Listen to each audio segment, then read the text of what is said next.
Bonjour Rog fans, today we're Rog ranting about does television control our perception and cause division in society? Well, first of all, we need to talk about two of the media's favourite subjects to promote internally and externally. They always like to make sure that they maintain that at all costs. Good example, BBC produced a list of all the people that they pay money to for presenting things a couple of years back. And with one exception, all the women were paid less than the men for the same job, which, as we know, is a bit of this, a bit of that. But all the women who are a member of this group got paid the same amount of money, which is clearly a bit of that, isn't it? We have a bit of that as well, might as well.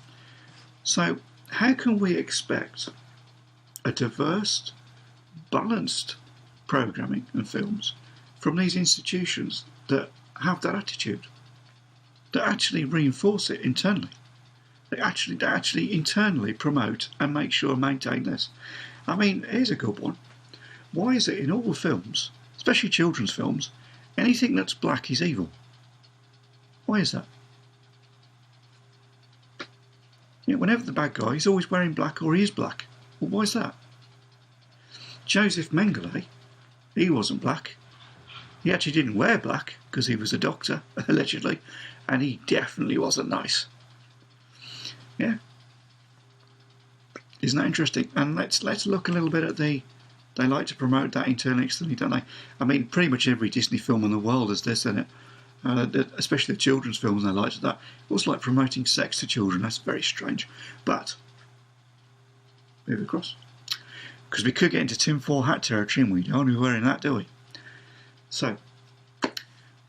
The race. I nearly said the banned word. Nearly said the banned word. Ooh. Let's have a look. Right, on the Rog Culture channel, I did a review of Godzilla vs Kong, where they have in it what we call in this area a token black man. A token black man is a black man who's put into a film by a film company or a television company because they're black to create diversity.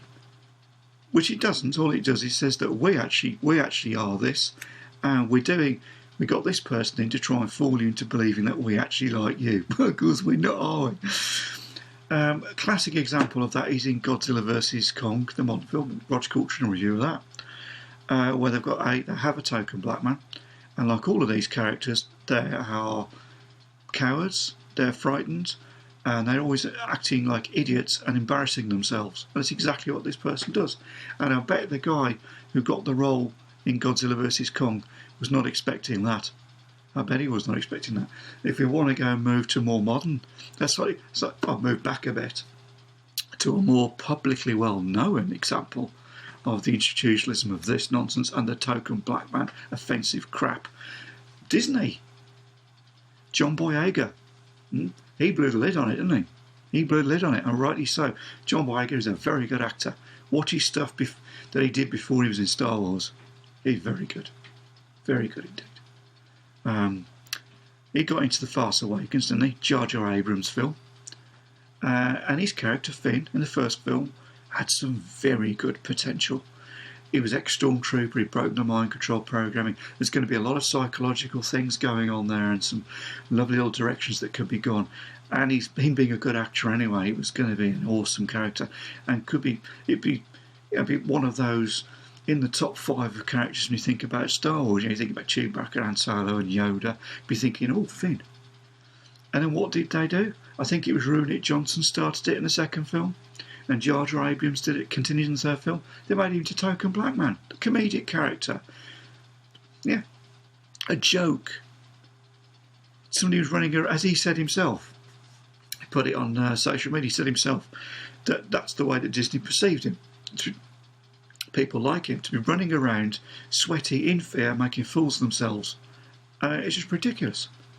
And it is institutionalised that, and they're still doing it to this day. They're not going to stop because that's who these people are. Walt Disney, Walt Babes, he was an expert practitioner in this. And there's rumours going around he was also a Nazi supporter, but that is a rumour. That could be the sort of thing people say just to try and make him sound worse. But wow, I mean, he was very much big into the R and the S. And pretty much every Disney film is full of that. And this thing that if you're black, you're evil, I still don't understand that. We have to wear black to be why? I mean, what? And let's have a look at a bit of the perception control. Perception control. Perception control. Back last year, when there was a lot of hoo-ha on the telly, because the puppet Prime Minister had come out and said that because of this, we've all got to live in our houses and not go out, and we can't fart in public, and we can't, shops all have to close, and we all have to sit in our homes because, amazingly, viruses will bypass any building where the windows and doors are closed. That's amazing, despite the fact that the microscopy gets through all the gaps in the woodwork. It's irrelevant. Apparently no, it's intelligent, and it will just, a bit like the Black Death, a bit like in the biblical story where they painted the lamb's blood cross on the door and the angel of death went past. Apparently viruses work like that. If you just close your doors and your windows, you'll never catch it. It's funny, it didn't work with the Black Death, did it? So, they came on as that. Then the mainstream media came on and they promoted a lie. It was a 100%. Because they said there was going to be food shortages and there was going to be medicine shortages because of this thing. Because of it, there's medicine and food shortages. Yeah. It's going to be the end of days. End of days. Everything's the end of days to the media. Everything. They do nothing but perpetuate that most of the time about anything that seems even vaguely important. And it's just ridiculous. And people believe this crap. So Roger went to the shop next day. He went to the Roger today when it's 7 o'clock in the morning. Yeah. Because he wanted to buy some American-style muffins before he went to wage slavery.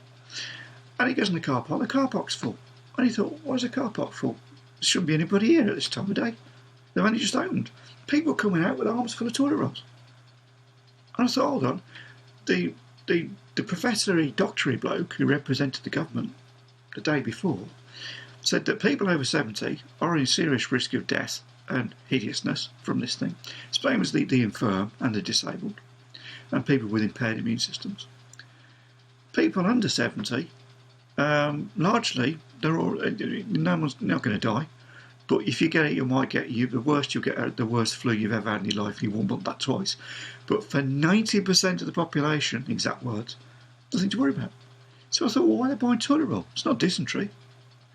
And I caught a media broadcast on the news, and that was promoting the lie that there'll be food shortages.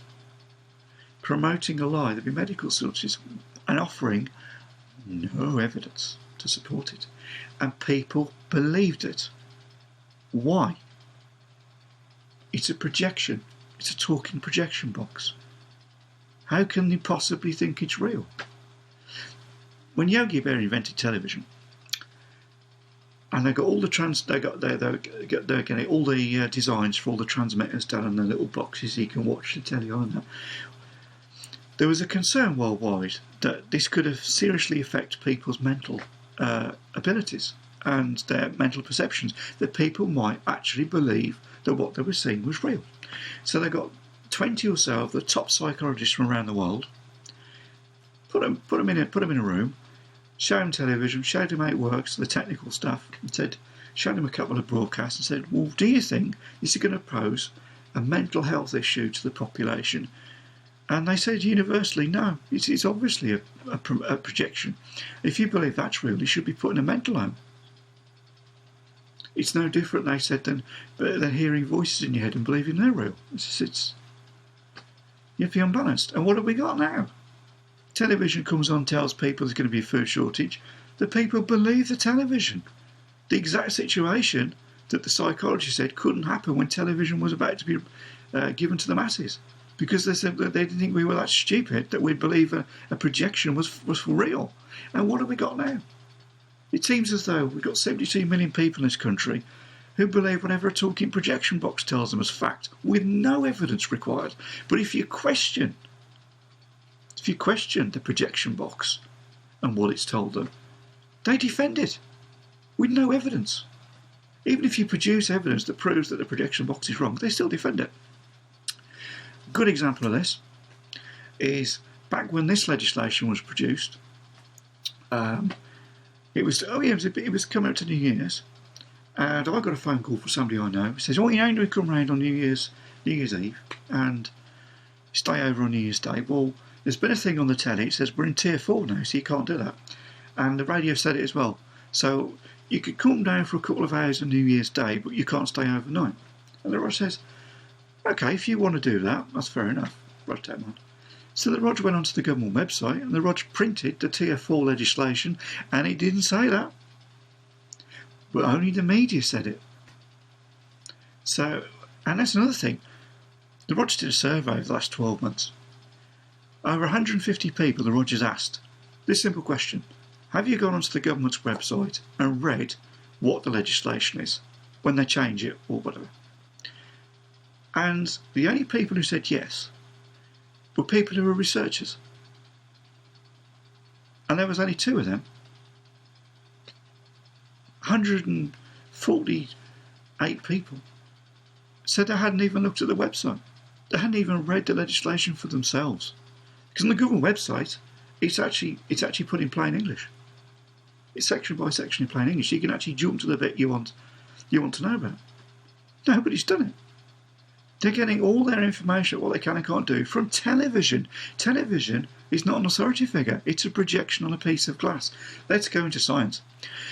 The projection is created by photons. Photons in physics have no discernible mass. They technically, in scientific terms, do not exist. You're staring at an illusion and reacting to it as though it's real. Is that not the very essence of mental illness?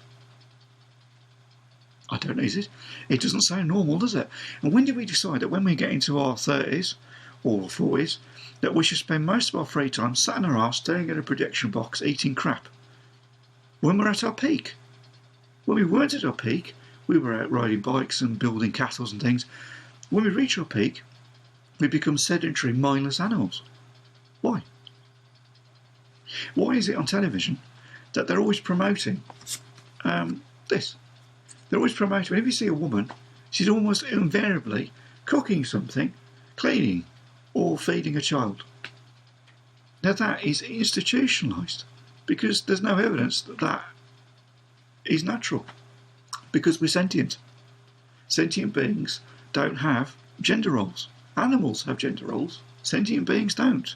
Only 3 sentient beings in the world, and I think this proves the fact that we're the least intelligent of the 3.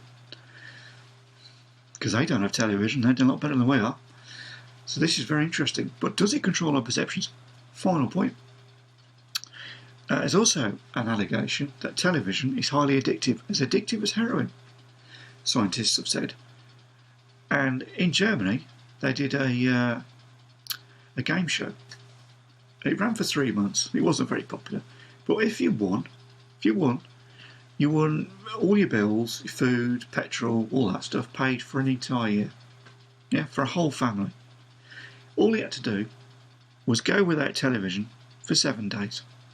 That also meant no looking at iPlayer or any of that stuff for 7 days. Not a single family, or even had a couple on, even the couples couldn't do it. Could not spend 7 days without television. So the Rogers can do an experiment, and they'd like to bring some of the Rogers loyal fans into this. From next Monday, the Rogers is not going to watch television for 7 days. He's also not going to watch anything like iPlayer, those repeats on the internet. None of that for 7 whole days. And I'll be interested to see if any of the Rogers fans can also take part in this experiment and what your experiences are. Because it'd be interesting, because the tinfoil hat community is always saying that television is highly dangerous. And then it's addictive. And always quoting these scientists, it's addictive as heroin. If we test it, or we can prove it's false, that's one in the eye for the tinfoil brigade, isn't it? Well, dearie, dearie, dear. Well, until next time, Rog fans, just remember, it's not reality. It's YouTube.